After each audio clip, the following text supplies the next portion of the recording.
this video, I want to show you how you get the hydrogen halide that you need to react in a substitution reaction with an alcohol. Because they don't just take the hydrogen halide as it is and react with the alcohol. What they do is they use concentrated sulfuric acid. Now, concentrated sulfuric acid is not only a very strong acid, it is a strong oxidizing agent as well. So when concentrated sulfuric acid is added to a salt like sodium chloride, the following reaction takes place. The chloride takes one of the hydrogens of the sulfuric acid to make hydrogen chloride.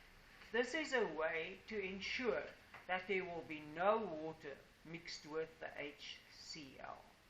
Okay? And then what else is formed? Sodium, hydrogen, sulfate. So this is the important thing. That's why my slides there on the PowerPoint isn't corresponding with my bubbles on the sheet that I gave you. So when we are going to use a primary alcohol or a secondary alcohol, and we want to replace the hydroxyl with an halogen, this is the condition. And this will prevent any water from being present in the reaction. Because concentrated sulfuric acid is a very strong dehydrating agent.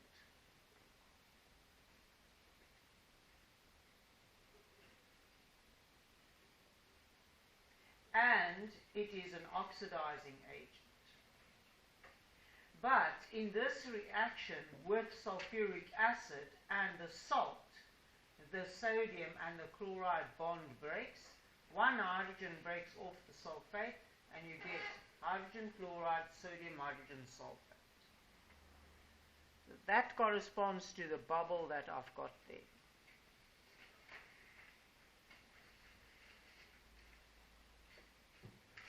So let's do it the right way, not the wrong way. So if you add concentrated sulfuric acid to potassium bromide, which is a salt, what will you get? You'll get hydrogen bromide and potassium hydrogen sulfate. Are you with me? This is a new thing I'm teaching you.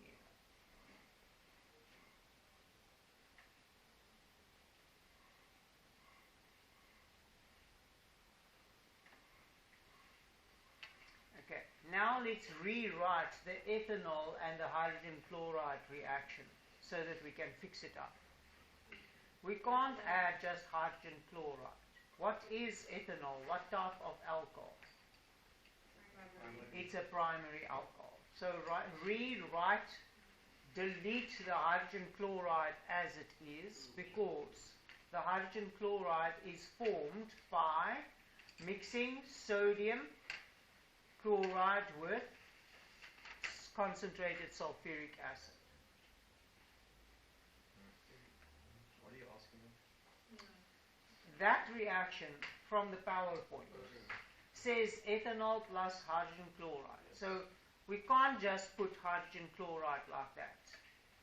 It's a reaction with water-free hydrogen halide. So what must we write? We must add in here the sulfuric acid and the sodium chloride. That's the actual reaction that we are using. So basically you have to build the hydrogen chloride. Yes, we have to make the hydrogen chloride in the presence of the ethanol.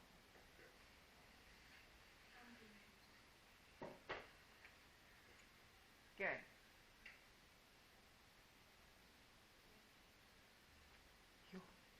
Are these windows open?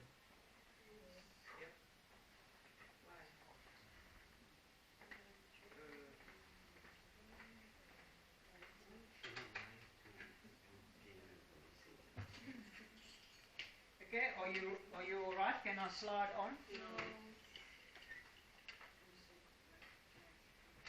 We show the reaction as follows. So there, my mistake was to just put HCl.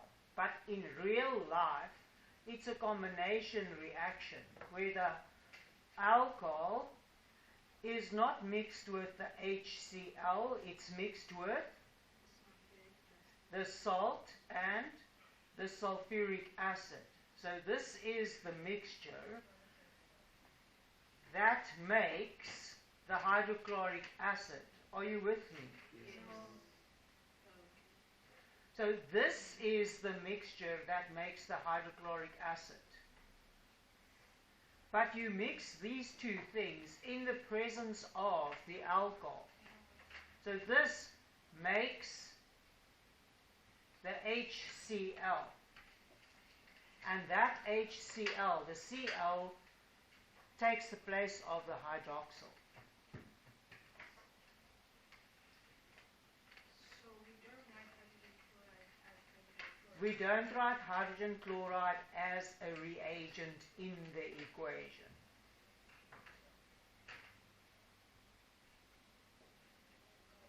But we need to add the knowledge that conc H2SO4 will react with the salt to make the hydrogen halide. So water will form. So what happens to The salt changes into sodium, the salt changes into HCl, the hydrogen halide, and another salt, sodium hydrogen sulfate. So in your reaction, in the products, there is sodium hydrogen sulfate present. And the big condition is there is no water in this reaction mixture. When you start off, of course water will form. They're one of the conditions.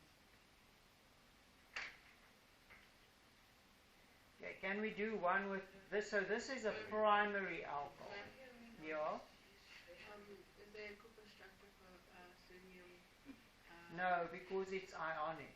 Well, we don't have to worry about it. You remember in grade 11 and grade 10 we did Cooper structures, or did I not do it with you? With the sulfate we used, and there are double bonds, and there are extra electrons, and can you remember that? Yes. It's a long time ago, but we don't have to worry about that. And they're painkillers for headache. Let's do a reaction with a secondary alcohol.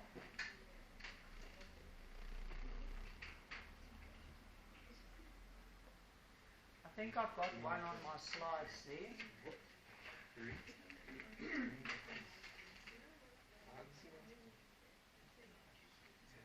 Okay, 2-propanol and potassium bromide. So actually it's hydrogen bromide that is the reagent in the reaction. Am I right? So 2-propanol? Bless you. Please don't. You want me to record this and then you carry on like this. Is this a secondary alcohol? Yes, because to the carbon with the hydroxyl group, there are 2 other carbons joined to it.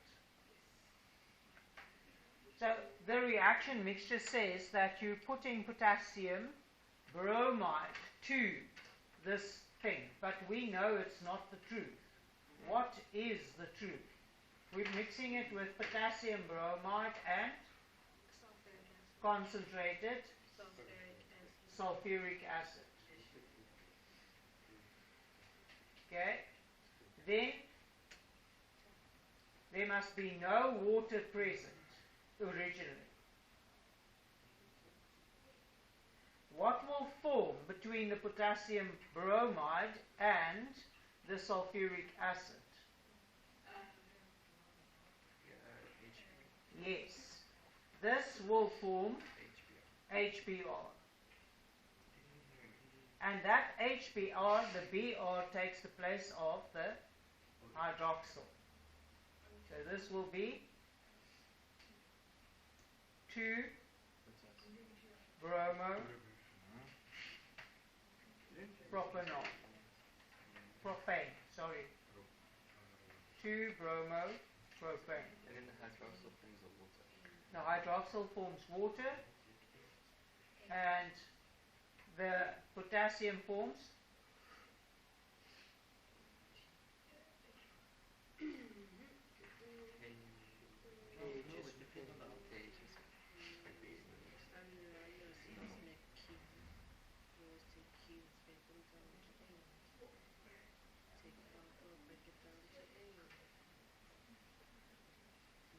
a tertiary alcohol.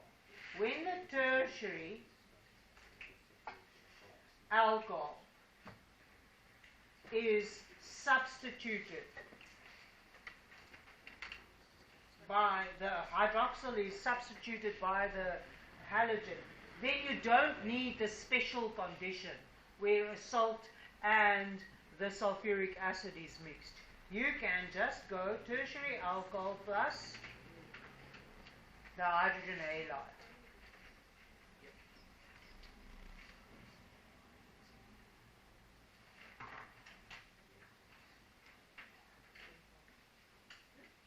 Can we do 2-methyl propane?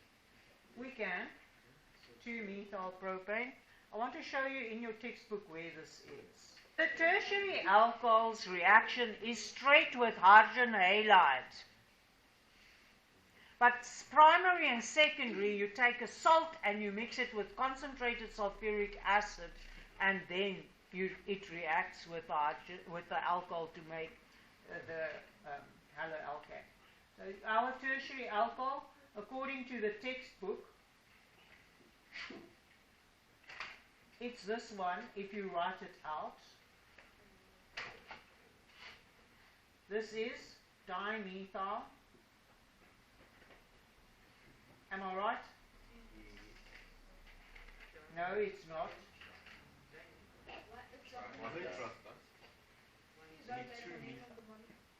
It's 2-methyl propane, propanol. This is ethanol.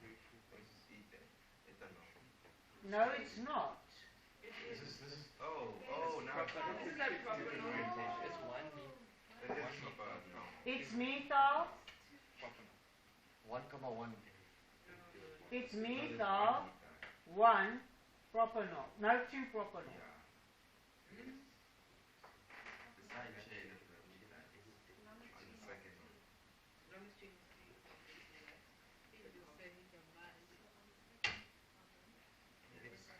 Is there any sense in writing 2-methyl 2-propanol? Because it doesn't have any other place. Because the methyl group doesn't have another place to attach on the chain.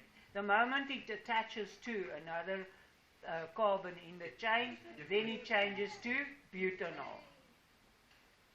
This one will react straight with the hydrogen halide.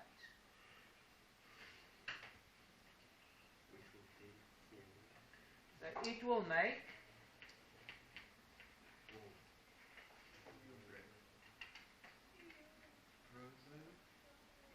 two bromo, methyl, propane. So you don't have to say the 2, man. You have to say the 2 for the bromine because there are other places where the bromine can attach. But you don't have to say the 2 for the methyl because there is no other carbon that the methyl group can attach to stay a methyl group. It never used to be an issue, but it is an issue now.